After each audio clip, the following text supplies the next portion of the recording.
Meus amados irmãos, eu quero saudar a todos com a graça e a paz de Cristo, nesta que é a nossa segunda convocação para este culto dominical, e quero convidá-los nesse instante, então, a iniciarmos o nosso culto, a abrirmos a palavra de Deus no Salmo 146, vou fazer uma leitura desse Salmo, onde o Senhor nos convoca nesta noite à sua santa presença para cultuar o seu nome. Assim diz a palavra de Deus, um texto que nos fala sobre a fraqueza do homem e a fidelidade de Deus. Aleluia! Louva, ó minha alma, ao Senhor. Louvarei ao Senhor durante a minha vida e cantarei louvores ao meu Deus enquanto eu viver. Não confieis em príncipes nem nos filhos dos homens em quem não há salvação. Sai-lhes o espírito e eles tornam o pó. Nesse mesmo dia perecem todos os seus desígnios. Bem-aventurado aquele que tem o Deus de Jacó por seu auxílio, cuja esperança está no Senhor seu Deus, que fez os céus e a terra, o mar e tudo que neles há, e mantém para sempre a sua fidelidade, que faz justiça aos oprimidos e dá pão aos que têm fome. O Senhor liberta os encarcerados. O Senhor abre os olhos aos cegos, o Senhor levanta os abatidos, o Senhor ama os justos, o Senhor guarda o peregrino, ampara o órfão e a viúva, porém transtorna o caminho dos ímpios. O Senhor reina para sempre, o teu Deus, ó Sião, reina de geração em geração. Aleluia. Amém. Quero convidá-lo a irmos juntos ao Senhor em oração. Vamos orar, irmãos. Pai bendito, mais uma vez queremos agradecer ao Senhor por retornarmos, ó Deus, à tua santa presença para cultuar o teu santo nome neste dia. Mais uma vez rogamos as tuas ricas bênçãos sobre a tua igreja, ó Deus. Nós queremos dizer ao Senhor que nós somos privilegiados, nós temos uma grande oportunidade nessa noite de louvar e bendizer o nome do Senhor. Então pedimos a tua bênção sobre isso, que façamos, ó Deus, aquilo que prescreve tão somente a tua palavra. Oferecer ao Senhor, ó Pai, nesta noite, todos juntos, onde quer que estamos, ó Deus, um culto em espírito e em verdade, com a sinceridade do nosso coração, ó Deus, em verdade, reconhecendo o Senhor como o único e supremo Deus. Assim nós pedimos, ó Deus, a orientação do Santo Espírito do Senhor, que venha nos instruir, que venha nos direcionar naquilo que vamos fazer. E que o Senhor se agrade no meio de nós, Senhor, no meio do teu povo. Receba a nossa adoração em nome e na mediação de Cristo Jesus. Amém. Vamos cantar Deus, somente Deus, em adoração ao nome do Senhor.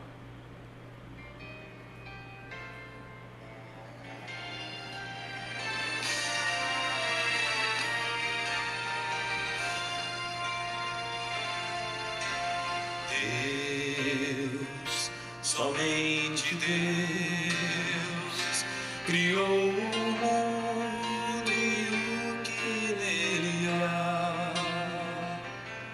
O ser que pode respirar existe para mostrar a glória do Senhor. Deus, somente Deus, os seus mistérios pode revelar, os seus desígnios quem jamais um dia conheceu. Pois Deus, somente é Deus,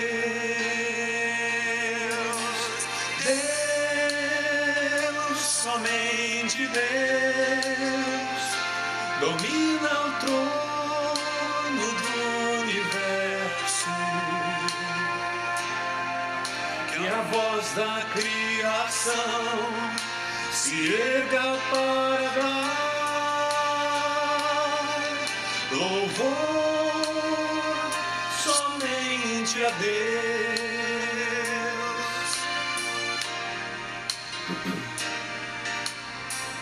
Deus, somente Deus, eternamente em nós há de inspirar a alegria de adorar, desejo de exaltar a Deus, somente a Deus. Deus, somente Deus domina trono do universo, que a voz da criação se erga para dar as voz somente a Deus,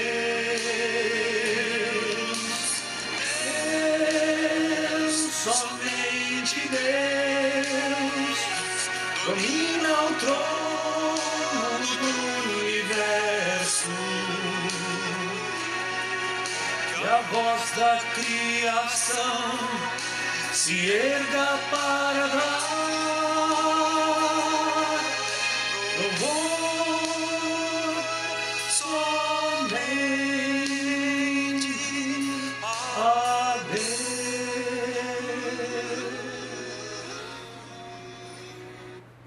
Amém.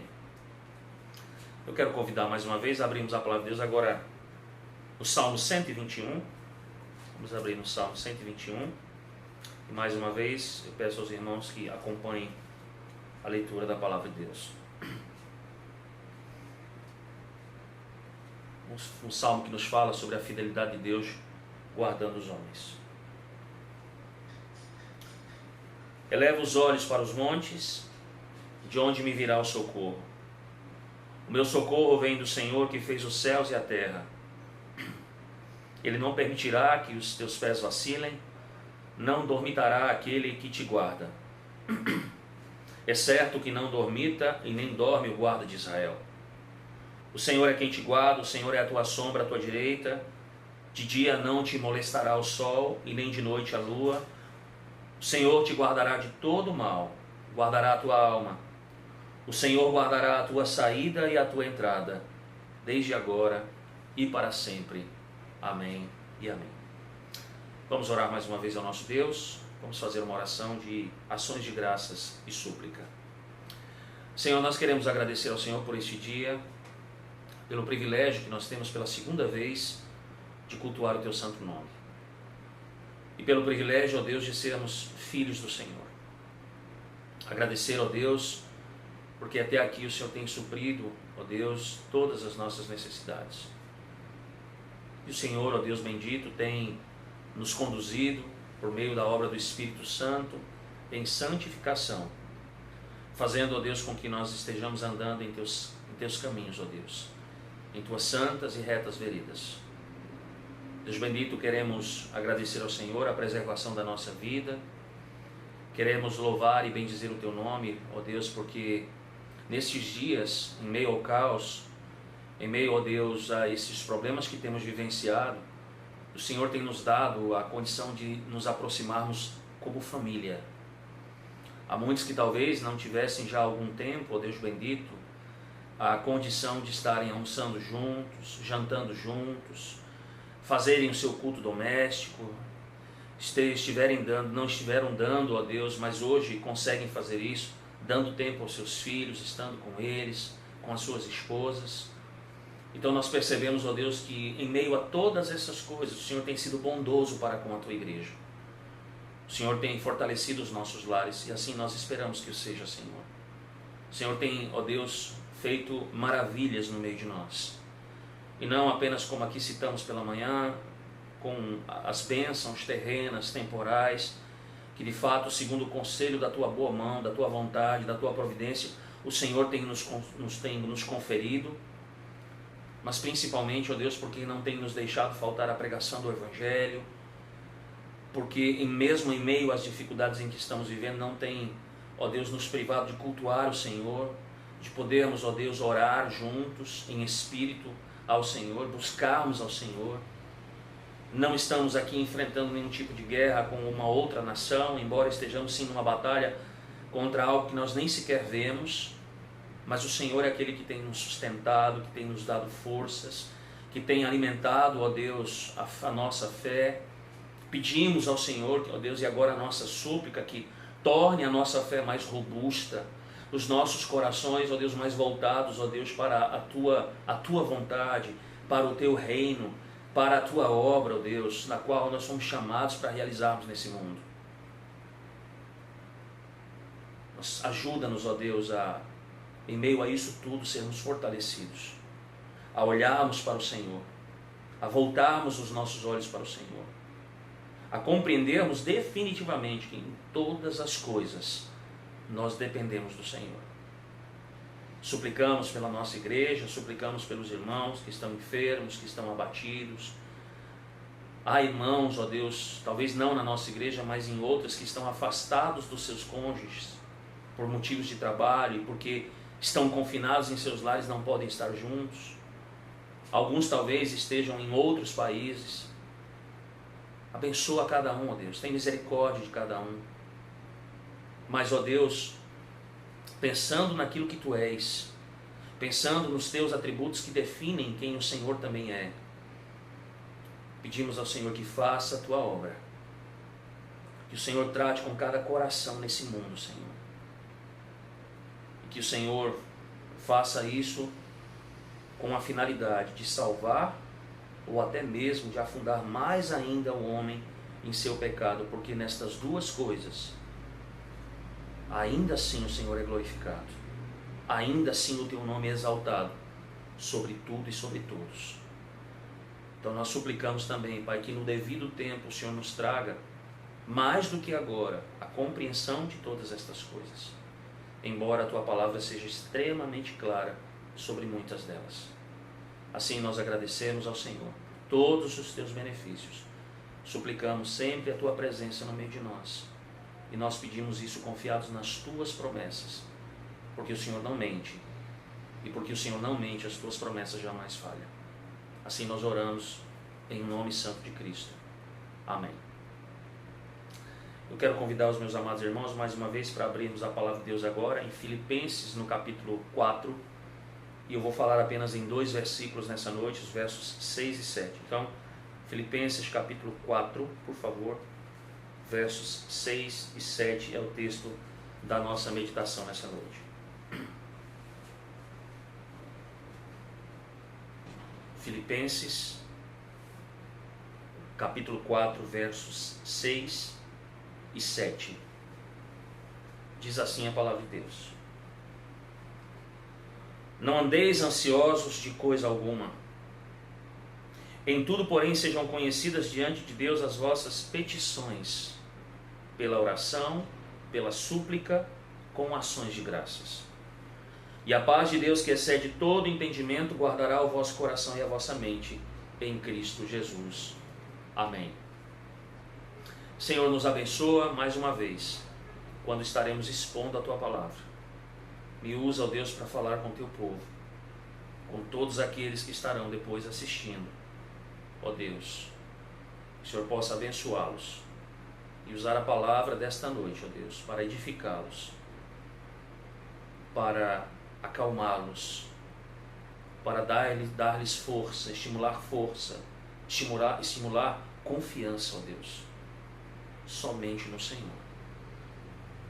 Assim, ó Deus, que também sejamos confrontados em nosso pecado, pois esse é o grande problema que temos, é o grande problema da humanidade.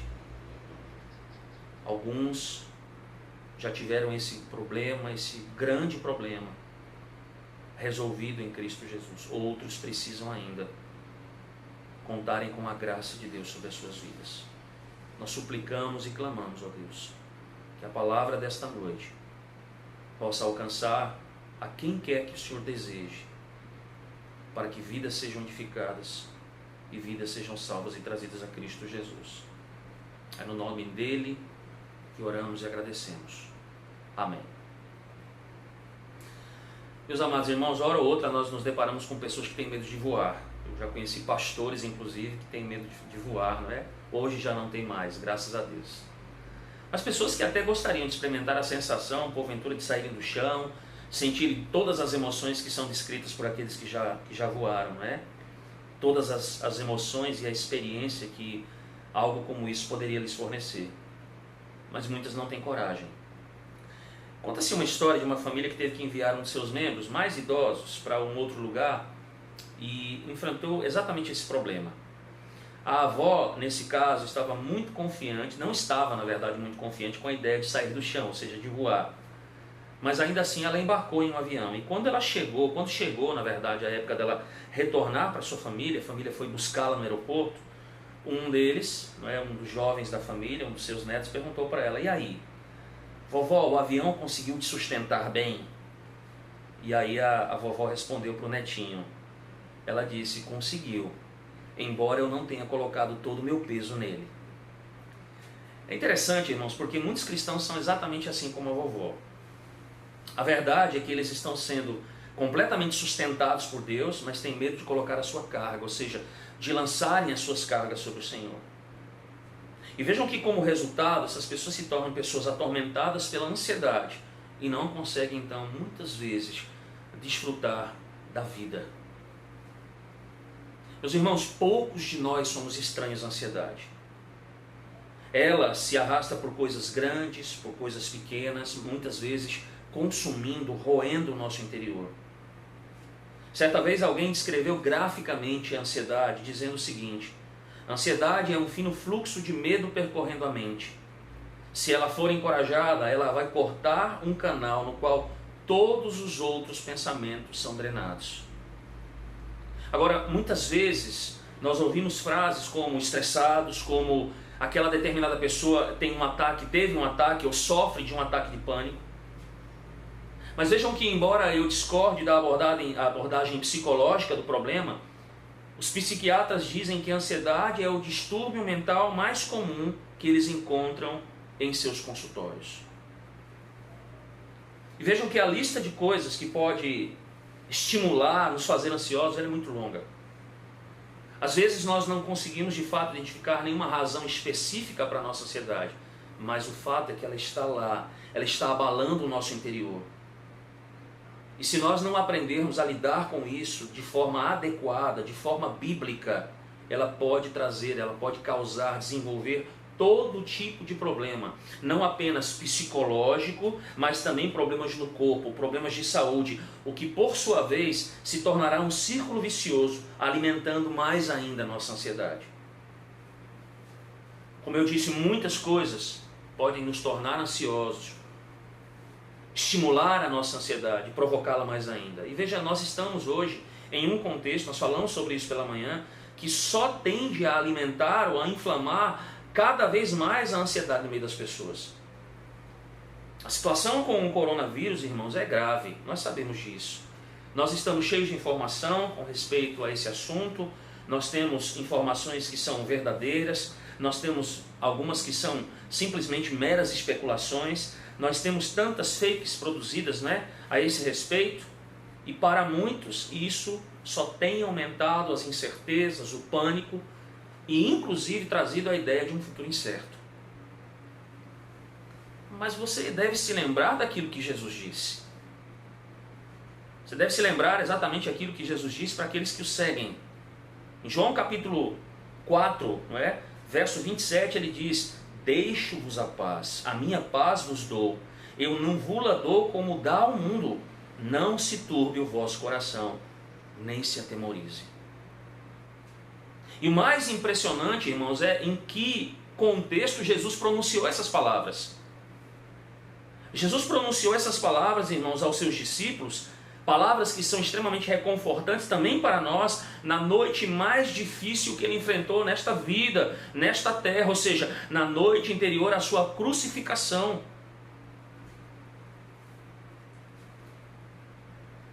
Não é à toa a importância desse assunto.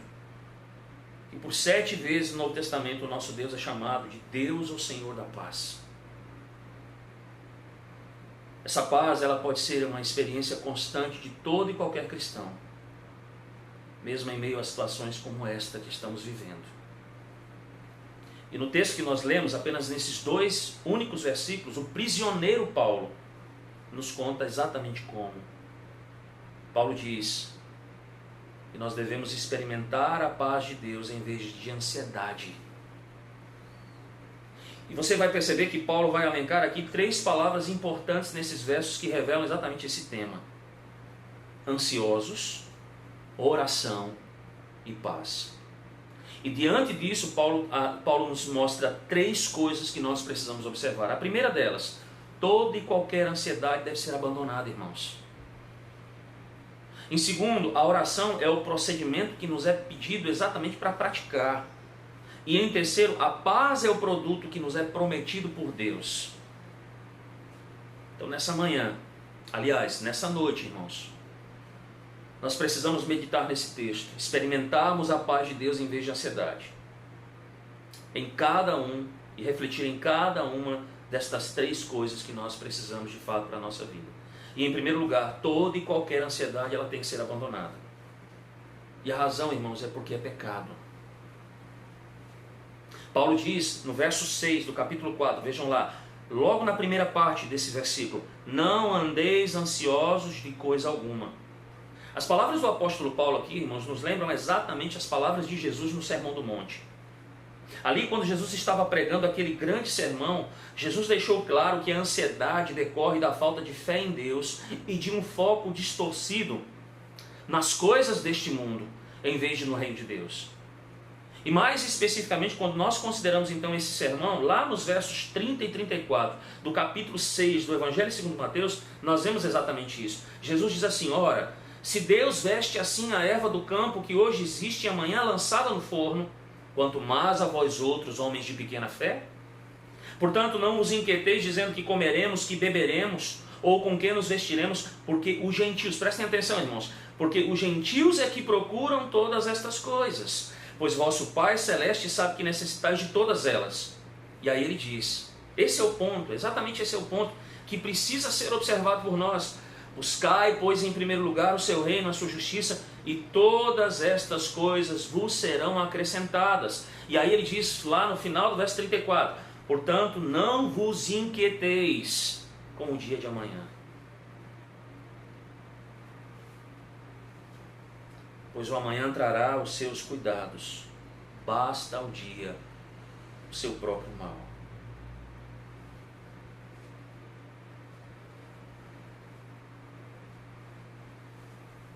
Meus irmãos, se nós desculparmos as nossas ansiedades dizendo, olha pastor, isso é apenas humano, isso faz parte do homem,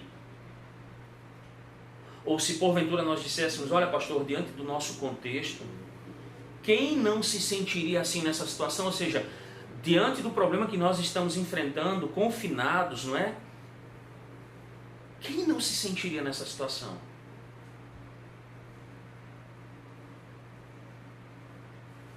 Nós não a superaremos, irmãos. Nós não superaremos a ansiedade, porque nós não estamos enfrentando com esse tipo de postura a raiz dela, ou seja, o nosso pecado de não crer em Deus e não buscar em primeiro lugar o seu reino e a sua justiça.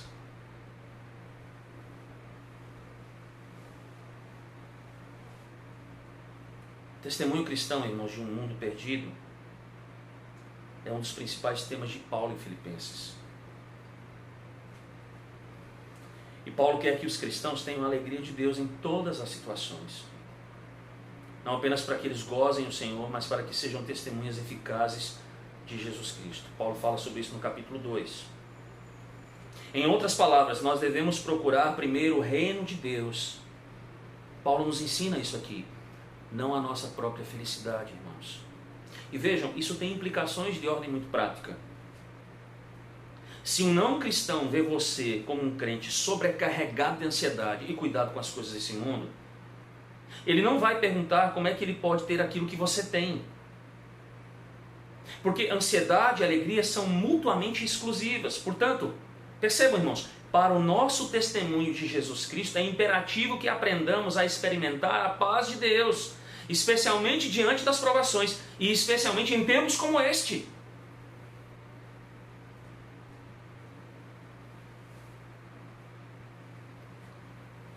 Agora, logicamente, é necessário esclarecermos aqui uma coisa, irmãos. Veja, Paulo não está encorajando uma atitude descuidada.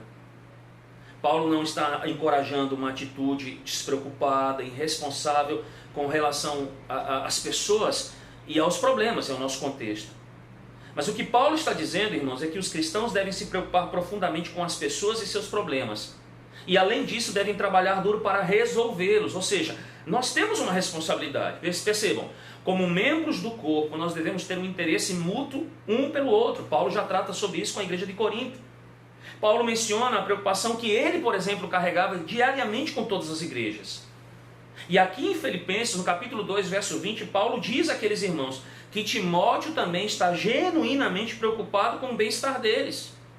Então veja que em cada um desses versículos, seja lá quando ele vai falar aos irmãos em Corinto, quando ele vai falar sobre a postura, não é? Essa postura de cuidado, de preocupação, de bem-estar de Timóteo, com os filipenses, em cada um desses versículos, a palavra para preocupação é a mesma palavra grega utilizada para ansioso, mas com uma diferença. Claramente não é uma ansiedade pecaminosa, mas é uma preocupação lícita, apropriada.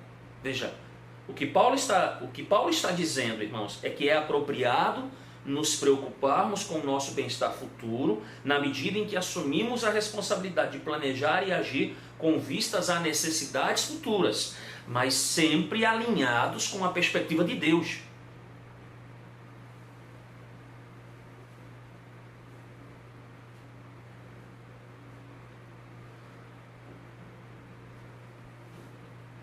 Mas veja então o problema diante de nós. Preocupação adequada se transforma em ansiedade pecaminosa quando não temos fé no papel de Deus como soberano Senhor e provedor, e como quando colocamos o eu no centro em vez do reino e da justiça de Deus. Portanto, Paulo está dizendo para nós que o primeiro passo para lidarmos, irmãos, com ansiedade é examinar se isso é devido à nossa falta de fé ou a um foco desalinhado, errado no eu. Diante disso, irmãos, qual é a postura da igreja? Qual é a postura do ser humano? É confessar o seu pecado a Deus e submeter-se a Ele. Então esse é o primeiro ponto, essa é a primeira lição que o apóstolo Paulo nos traz. Mas Paulo nos diz que ainda para experimentar a paz de Deus em vez de ansiedade, ele diz que nós devemos praticar a oração com gratidão por todas as nossas preocupações. E Paulo menciona aqui 3 palavras gregas para oração que se sobrepõem ao significado e ainda são úteis para distingui-las. Ele fala sobre oração, sobre súplica e sobre ações de graças. E ele diz isso para nós, irmãos, ainda na segunda parte do verso 6, ele diz: em tudo, porém, sejam conhecidas diante de Deus as vossas petições, ou seja, aquilo que vocês têm necessidade, e de que maneira? Pela oração, pela súplica e com ações de graça.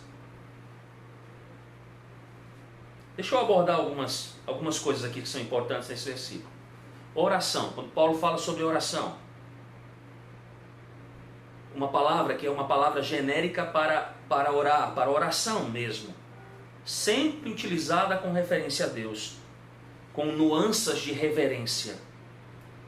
Quando Paulo diz que as nossas petições devem ser, diz lá no verso 6, elas devem ser conhecidas diante de Deus, a palavra grega aqui significa cara a cara com Deus, ou seja, elas devem vir diretamente diante dele, colocadas diante dele. E isso significa que quando nós oramos, irmãos, nós devemos parar para lembrar diante de quem, ou seja, na presença de quem nós vamos entrar, ou seja, nós vamos entrar na presença de um Deus que é santo, santo, santo, onde até os anjos cobrem o seu rosto e clamam: santo, santo, santo é o Senhor dos exércitos.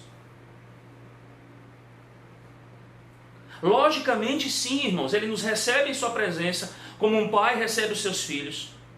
Mas ele faz isso por meio do sumo sacerdote. Ele faz isso por meio do Senhor Jesus. Veja, Deus nos convida a nos aproximarmos com confiança diante do seu trono da graça, para recebermos misericórdia e graça em situações oportunas, ou seja, em momentos de necessidade. Nós temos esse acesso a Deus por meio da pessoa de Cristo. Mas ainda assim devemos lembrar que é para o trono do universo, é diante do soberano Deus eterno que nós viemos. É para Ele que nós oramos, irmãos. E isso significa uma outra coisa para nós, irmãos. Nos ensina uma outra coisa. E nós sempre devemos examinar os nossos corações, confessar e abandonarmos os nossos pecados quando nós nos achegamos a Deus em oração. Esse não é apenas uma instrução do apóstolo Paulo aqui, mas também é lá do Velho Testamento. O salmista, por exemplo, no Salmo 66, no verso 18, ele diz: se eu no coração contemplar a vaidade, o Senhor não me teria ouvido. Mas nós também temos uma certeza de que se confessarmos os nossos pecados, Ele é fiel e justo para nos purificar os pecados. O sangue de Jesus é suficiente para nos purificar, irmãos. Então veja, Paulo está instruindo aqueles irmãos em Filipos. Aqui os crentes devem vir diretamente a Deus em oração. Ele certamente os lembra que Cristo, e aí precisamos lembrar que Cristo é o nosso mediador, é o nosso sumo sacerdote. Agora, o Espírito Santo que habita em todo crente, ele nos estimula e nos move enquanto oramos, também intercedendo por nós. Isso faz, por exemplo, irmãos, que quando o assunto seja a oração, que quando a prática da vida cristã seja oração, nós também não caiamos em erros, como muitos caem. Por exemplo, nós não vamos orar a Maria, nós não vamos interceder ou chamar qualquer dos santos. Nós não precisamos, irmãos, passar por nenhum sacerdote humano. Por quê? Porque a palavra de Deus, a suficiente palavra de Deus, a inerrante palavra de Deus, nos diz que como crentes todos temos livre acesso a Deus, por causa do único mediador entre Deus e os homens, Jesus Cristo. Ou seja, nós podemos nos aproximar diretamente dele em oração eficaz.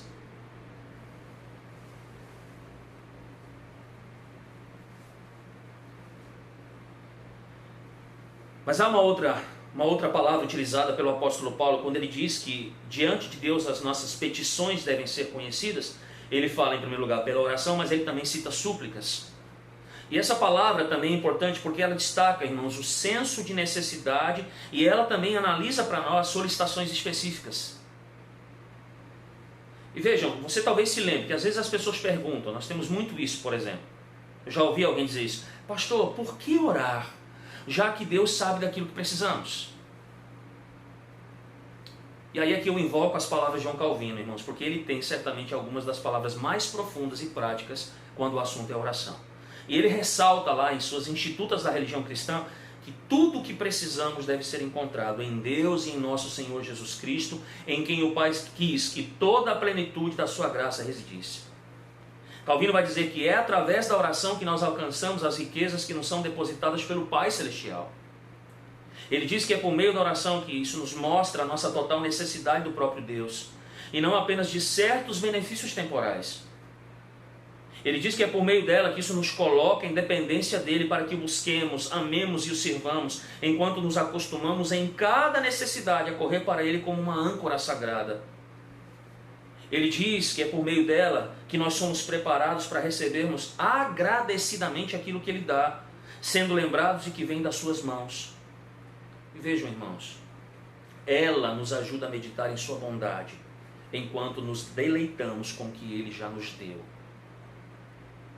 Ela confirma-nos a nossa própria fraqueza e a grande providência e fidelidade de Deus em atender a todas as nossas necessidades. Isso nos ensina, meus amados irmãos, que as nossas súplicas devem estar alinhadas com a vontade e propósito de Deus. Você vai se lembrar da oração do Senhor. Nós aprendemos que o primeiro foco das nossas orações ali deve estar no reino de Deus e na sua justiça, e só depois nas nossas necessidades pessoais.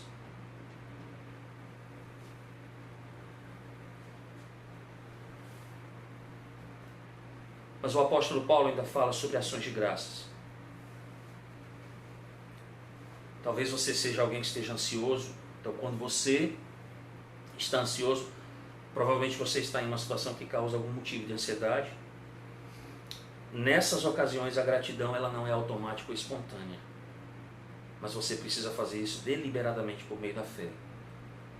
Veja, irmãos, o dia de ações de graças em um período de provações como o nosso, não é? Como o nosso contexto nos dias de hoje, ele deve refletir pelo menos 3 coisas. Primeira delas, a recordação do suprimento de Deus no passado. Veja, nós pensamos sobre a fidelidade de Deus, irmãos, para que até esse ponto, não é? Nós percebamos que as misericórdias dele nos sustentaram até aqui.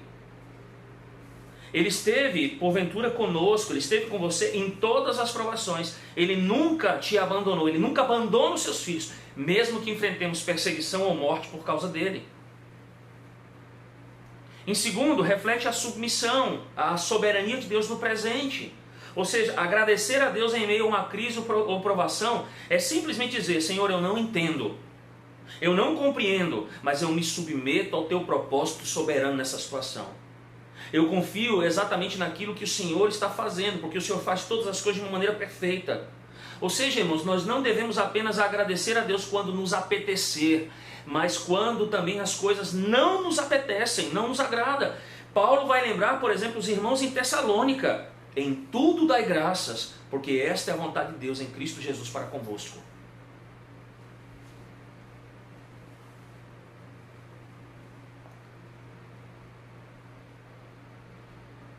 Mas as ações de graças também refletem a confiança na suficiência de Deus para o futuro, irmãos. Percebam, um coração grato a Deus, ele repousa sobre o Deus todo suficiente, sabendo que, embora nós não vejamos como ele fará, ele atenderá a todas as nossas necessidades quando lançarmos sobre ele. É por isso que um dos textos que eu mais estimo na Escritura é o texto de Jeremias capítulo 32. Especialmente quando eu penso no contexto desse texto, irmão. Jeremias, ele foi trancado na prisão. Nabucodonosor, vocês se lembram muito bem, estava sitiando, não é? Estava ali cercando a cidade de Jerusalém. Essa cidade estava prestes a cair.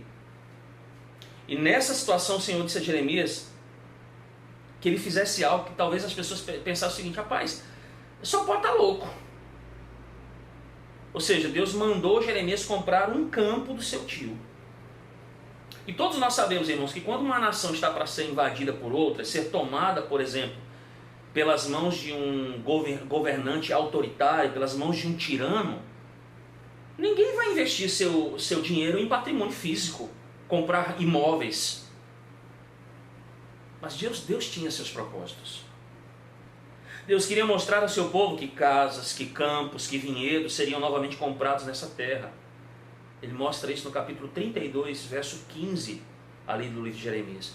E aí lá no verso 17 nós temos a oração de Jeremias. E ele diz assim: Ah, Senhor Deus, eis que fizeste os céus e a terra pelo teu grande poder e pelo teu braço estendido. Nada é muito difícil para o Senhor ou demasiadamente maravilhoso. Irmãos, o que é que Jeremias estava dizendo aqui literalmente? Que ele confiava na suficiência de Deus para o futuro. Ele confiava na suficiência de Deus, do único Deus para o futuro.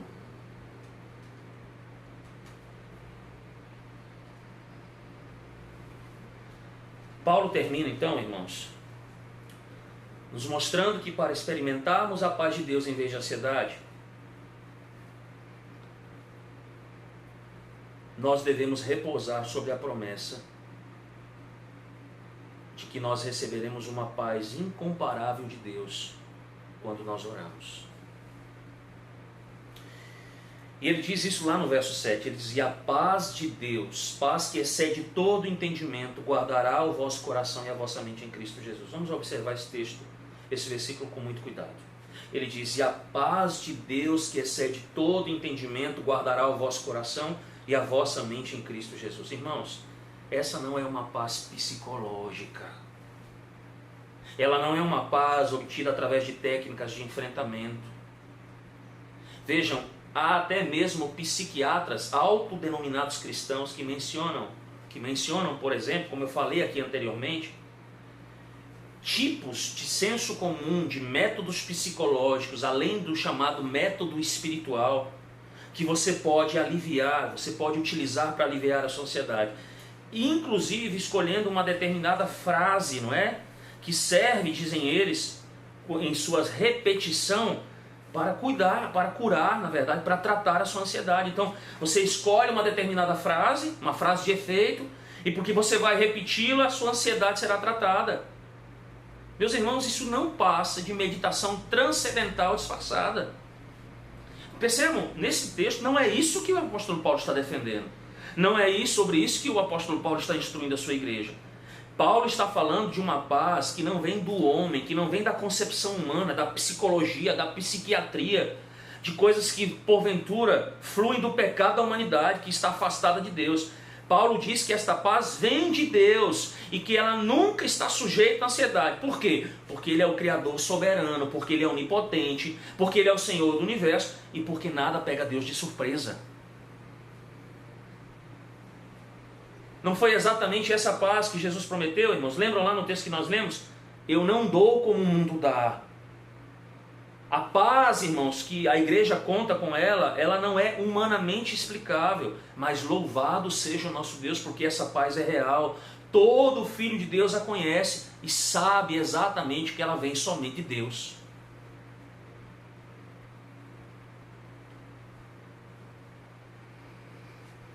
Mas observe uma outra coisa nesse verso 7. Essa paz, ela fica de guarda, ela fica de prontidão, ela é como se fosse uma sentinela sobre a nossa pessoa interior, sobre os nossos corações.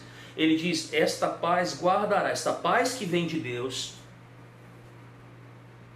ela que excede todo entendimento, ou seja, ela é incompreensível, ela é real, mas ela é incompreensível. Diz então que ela vai fazer o que, irmãos? Ela guardará os vossos corações, ou seja, esse é um termo utilizado, a linguagem aqui ela vai abranger toda a tua pessoa, todo o teu ser. E ele diz também, ele fala sobre mente, e a vossa mente, especificamente os nossos pensamentos que ameaçam nos incomodar, e ele diz em Cristo Jesus. Percebam, amados irmãos, estamos em íntima e permanente união com Ele, e para obter para nós a ansiedade deve ser lançada fora. Em quem? Em Cristo Jesus. Nós estamos em íntima, eu vou repetir, em íntima e permanente união com Ele, com Deus. E para obtermos paz, a ansiedade, as nossas preocupações, todas devem ser lançadas fora, extirpadas, arrancadas pela raiz, lançadas em Cristo Jesus. Com isso você vai perceber que aquilo que Deus promete não é uma solução rápida, onde a oração, porventura, não é? Que inclusive nós temos praticado nesse dia, ela é uma técnica que vai te deixar calmo até que você passe pela crise. O que Paulo está dizendo, irmãos, e o que Paulo está falando aqui é sobre um relacionamento íntimo, contínuo, aprofundado com o Deus da paz, onde você procura agradá-lo, onde você procura glorificá-lo com todos os teus pensamentos, palavras e ações. Irmãos, em um momento de provação, de crise, o que é que a igreja precisa fazer? O que é que ele está dizendo ali aos irmãos? Vocês precisam se aproximar do Deus da paz. Vocês devem se concentrar na graça deste Deus da paz, que a concedeu a vocês por meio de Jesus Cristo. Você deve derramar o teu coração sobre Ele. E qual é o resultado? Que essa paz dele guardará o vosso coração e a vossa mente. Nós precisamos correr para Cristo. Nós precisamos correr para o Senhor. E Ele diz então que a paz dele guardará tudo aquilo que somos. Corpo, alma, mente.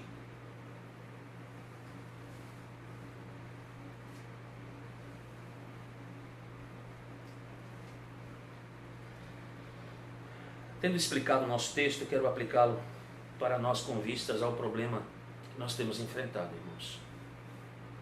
Deixa eu fazer aqui algumas considerações. A primeira delas é que se você está ansioso, examine a tua falta de fé no Deus vivo que promete suprir as necessidades básicas dos seus filhos. Examine o seu foco, porque ou você está vivendo para Cristo e para o seu reino, ou você está vivendo para você. E perceba que qualquer que seja a raiz, a ansiedade é um pecado que deve ser confessado a Deus e deve ser deixado.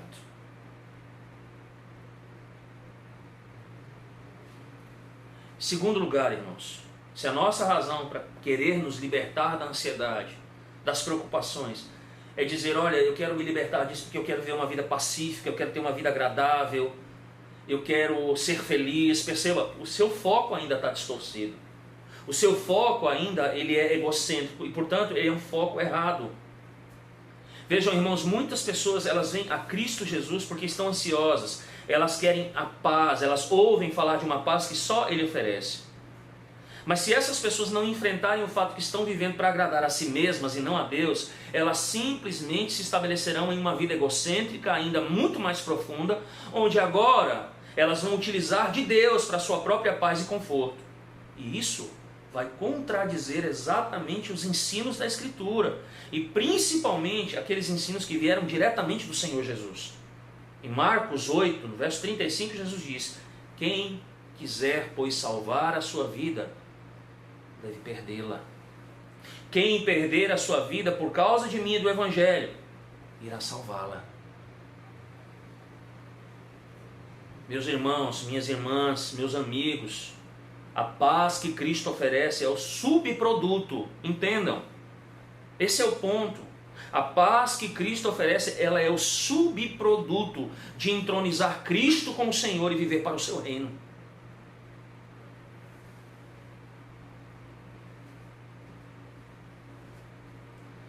Em terceiro, diante do quadro geral, a igreja precisa continuar testemunhando ao mundo, irmãos. E veja que se a igreja responde aos problemas de forma ansiosa, não é? Com uma preocupação descomedida, eu pergunto qual é o testemunho que a igreja está dando. Porque as pessoas que olharem para esse mau exemplo da igreja jamais desejarão vir a Cristo, porque de desesperança o mundo está cheio, irmãos. A igreja agora, a postura da igreja agora é de manter-se firme nesta hora de trevas, de mostrar que ela continua assumindo a sua responsabilidade e dando principalmente por meio do Evangelho exemplo ao mundo. Em quarto lugar, preste atenção. Meu irmão, nós temos a palavra de Deus, nós conhecemos a palavra de Deus. E coisas como essa, por exemplo, essa questão que envolve coronavírus, não é? Um vírus que tem causado tantos males, não deveriam nos pegar desavisados. Cristo falou sobre ela há mais de 2000 anos atrás, em Lucas capítulo 21, verso 11, Jesus já havia dito ali, haverá grandes terremotos. Ele vai falar, por exemplo, sobre a perspectiva que virá, as coisas que marcarão o final dos tempos. Ele diz, haverá grandes terremotos, epidemias, fome em vários lugares. Vejam, epidemias, irmãos, coisas espantosas e também grandes sinais dos céus. Vejam, antes da sua segunda vida, estas coisas precederiam o seu retorno glorioso. Eu não estou dizendo que simplesmente agora, porque nós temos uma situação com o vírus, com o coronavírus, amanhã Jesus vai voltar. Não, no próprio texto ele vai dizer que o fim não será logo, ou seja, se passará ainda muito tempo, mas estas coisas, elas vão anunciar, elas vão dizer, de fato vai existir um fim. Tanto é que ele diz lá nos versos 18 e 19, então ele nos consola. Do mesmo capítulo 21 de Lucas, quando ele diz, contudo, não se perderá um só fio de cabelo da vossa cabeça, ou seja, tudo está no controle de Deus, os seus estão resguardados. E aí diz assim, e a vossa perseverança, e é por vossa perseverança, é na vossa perseverança que ganhareis a vossa alma, ou seja, na sua perseverança em fé. Em quinto, irmãos, a nossa geração precisa responder a tudo isso diferente do mundo. Por quê? Porque nós sabemos a quem recorrer. Veja, enquanto o mundo fala sobre vacinas, remédios, pesquisas, enquanto o mundo está se acusando mutuamente, enquanto eles estão disputando para ver quem consegue fazer o remédio primeiro, a igreja está fazendo exatamente aquilo que eles também deveriam fazer. Dobrando seus joelhos, recorrendo ao soberano e todo-poderoso Deus. Deus não se confunde. Deus não está perdido. Deus não é incapaz. Mas, irmãos, o que é impossível para os homens é possível para Deus. Portanto, dobrem os joelhos, supliquem, clamem, derramem os seus corações, vertam as suas lágrimas, arrependam-se, Humilhem-se. E qual é a garantia que nós temos? Ele vai ouvir.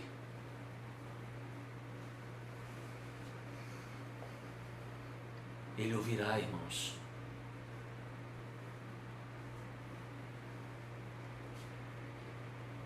Por último, irmãos, concluindo, nós já temos a paz de Deus que o mundo não conhece, mas precisa conhecer. Essa paz que nos foi gratuitamente oferecida e administrada, ela vem por meio de Jesus Cristo, o nosso Senhor. Foi por causa da sua obra vicária e principalmente por quem Ele é que nós podemos descansar com confiança, porque agora nós somos sua propriedade exclusiva. E Ele, você pode ter certeza disso, meu irmão, minha irmã, creia no que eu vou dizer agora. Ele, que é o nosso Deus, que é o nosso sustentador, que é o nosso Salvador, jamais medirá esforços para fazer o bem ao seu povo, porque tudo coopera para o bem daqueles que o amam.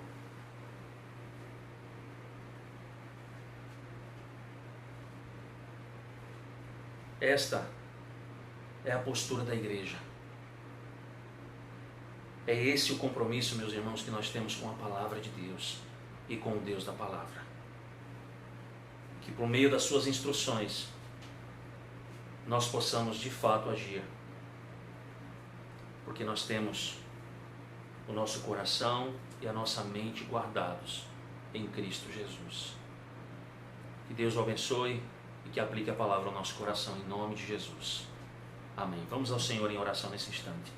Deus bendito, obrigado, Senhor Deus, por aquilo que ouvimos nesta noite. Trata-nos, ó Deus, em nossas preocupações, que confiemos de fato em Deus, que vivamos para o seu reino e para a sua justiça, e descansemos, ó Deus, descansemos no Senhor. Assim nós oramos em nome de Jesus Cristo. Amém. Irmãos, nós vamos cantar o último hino. Na verdade, vamos cantar o Salmo 16 e vamos partir então para o encerramento do nosso culto. Vamos cantar o Salmo 16.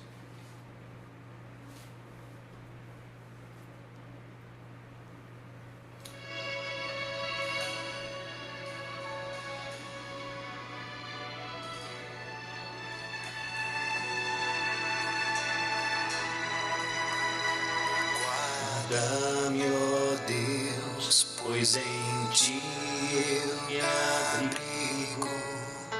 Minha alma diz que Tu és meu Senhor. Além de Ti, outro bem eu não tenho.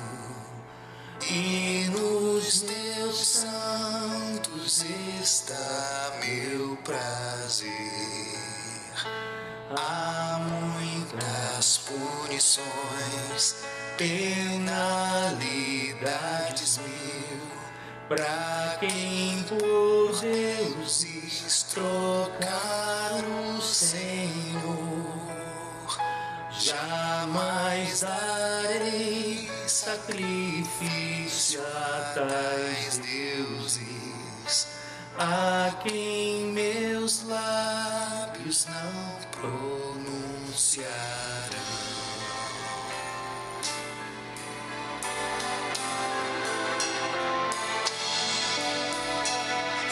És minha taça, Senhor, minha herança, da minha sorte o arrimo Tu és. Tenho as divisas em áreas amenas, minha herança é formosa e sem par. Bendigo, meu Senhor, que a mim concedas, e à noite o coração vem me ensinar. Tenho, Senhor, sempre a minha presença, Ele à direita, abalado não sou.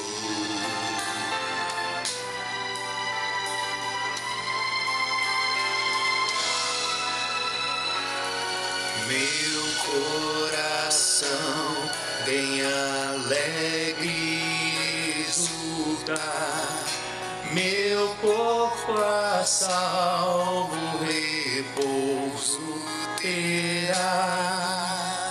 Minha alma não deixarás no abismo, nem o teu santo provar corrupção.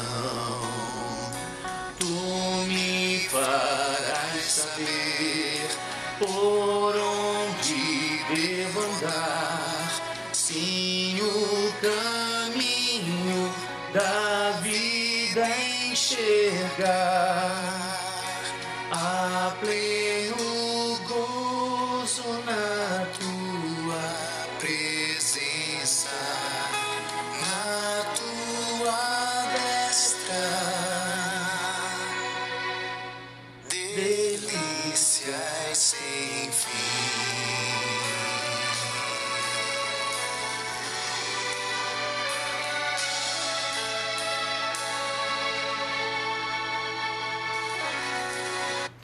Vamos orar, meus irmãos. Deus bendito, obrigado, Senhor Deus, por este culto, por termos o privilégio de participar dele e oferecê-lo ao Senhor. Abençoa, Deus, a tua igreja nestes dias adiante de nós. Nós confiamos no Senhor. Nós exaltamos e bendizemos o teu santo nome.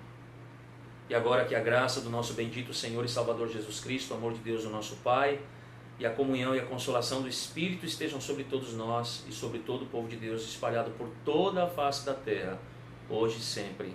Amém. Deus abençoe, meus amados irmãos. Uma boa semana a todos.